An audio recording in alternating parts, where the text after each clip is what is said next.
பார்த்தோன்னே நாளைக்கான பிரமலை பார்த்தீங்கன்னா சோழன் தான் அந்த பணத்தை எடுத்தாங்கன்னு தெரிஞ்சதுமே அவங்களுடைய போலீஸ்க்கு கால் பண்ணி சோழனை அரெஸ்ட் பண்ணி கூட்டிட்டு போற சொல்றாங்க. போலீஸ் அங்கே வந்துடுறாங்க. சோழனை அடிச்சு இழுத்துட்டு போறாங்க.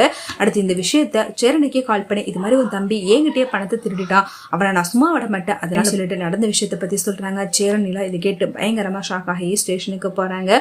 அங்கே போலீஸ் சோழனை பயங்கரமா போட்டு அடிச்சுறாங்க. இதை பார்த்துட்டு நிலா ரொம்ப வைத்துடிச்சு போறாங்க. அடுத்து அந்த ஓனர்கிட்டே இது சோழனை மன்னிச்சிருங்க, அவர் பண்ணது பெரிய தப்பு தான், அந்த பணத்தை நாங்க எப்படாவது திருப்பி கொடுத்துறோம், தயவு செய்து அவர் மேல கொடுத்த கம்ப்ளைண்ட்டை வாபஸ் வாங்குங்க அப்படின்னு சொல்லிட்டு ரொம்பவே கெஞ்சி கேட்டுக்கிறாங்க. ஆனா அந்த ஓனரும் என் பணம் என் கைக்கு வராம கம்ப்ளைண்ட்டை வாபஸ் வாங்க மாட்டேன்னு சொல்லிட்டு ரொம்பவே பிடிவாதமா இருக்கிறாங்க. அடுத்து நிலா அவங்க கிட்ட கெஞ்சி கதறதை பார்த்துட்டு அவரும் வேற வழி இல்லாம உங்களுக்காக மட்டும்தான் நான் அவனை வெளியில விடுறேன், ஆனா இதுக்கப்புறம் அவன் இந்த பக்கமே வரக்கூடாது, அவன் எடுத்துட்டு போன 5 லட்சம் ரூபாய் பணம் எனக்கு திரும்ப வரணும்னு சொல்றாங்க. நிலா உங்க பணத்தை எப்படியா திருப்பி கொடுத்துருன்னு சொல்லிட்டு அவங்க கிட்ட உறுதி கொடுக்குறாங்க.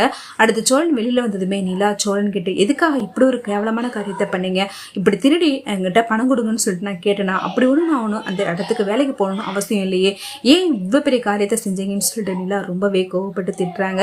ஒரு பக்கம் சேரணும் என் தம்பிங்க ரொம்ப ஒழுக்கமானவங்கன்னு நினைச்சேன், ஆனா இப்படி ஒரு திருட்டு பத்தி நீங்கடா கத்துக்கிட்டேன்னு சொல்லிட்டு சேரணும் சோழனை அடிச்சுறாங்க. அடுத்து நிலா சொல்லணும் தயவு செய்து எல்லாருமே என்ன மன்னிச்சிடுங்க, நிலா எல்லாரும் முன்னாடியும் அசிங்கப்பட்டு நிற்கிறது என்னால் பார்த்துட்டு தாய்க்க முடியல, அதனால தான் வேறு வழி இல்லாமல் என் கண்ணு முன்னாடி அந்த பணத்தை அவர் ட்ரால வச்சாரு, ஆனால் அவர்கிட்ட நான் கேட்டதுக்கு அவர் தர முடியாது சொன்னனால தான் வேறு வழி இல்லாமல் அந்த பணத்தை எடுத்து நிலாவுக்கு வேலை வாங்கி கொடுத்து பணத்தை எடுத்து அந்த இடத்துக்கு அந்த பணத்தை நிலாக்காக நான் கொடுக்க வேண்டியதாயிடுச்சு, தயவு செய்து இப்பெல்லாம் நடக்கணும்னு நான் கொஞ்சம் கூட நினைச்சு பார்க்கல, தப்பு தான், இல்லை எல்லாரும் மன்னிச்சிடுங்கன்னு சொல்லிட்டு சோழனும் மன்னிப்பு கேட்குறாங்க. இவ்வளோ பெரிய கேவலமான விஷயத்தை செஞ்சுட்டு இப்போ மன்னிப்பு கேட்டால் எல்லாம் சரியாயிடுமா, மேலே யார்டா நம்புவா, உன் மேலே விழுந்த திருட்டுப்பள்ளி தானேன்னு சொல்லிட்டு ரொம்பவே கோவப்பட்டு திட்டுறாங்க.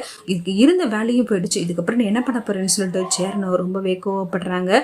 நிலாவோ பக்கம் சோழன் கிட்ட ரொம்பவே கோவப்பட்டு திட்டினாலும் சோழன் உடம்புல அடிபட்டுருக்கிறத பார்த்துட்டு நிலா ரொம்பவே ஃபீல் பண்றாங்க.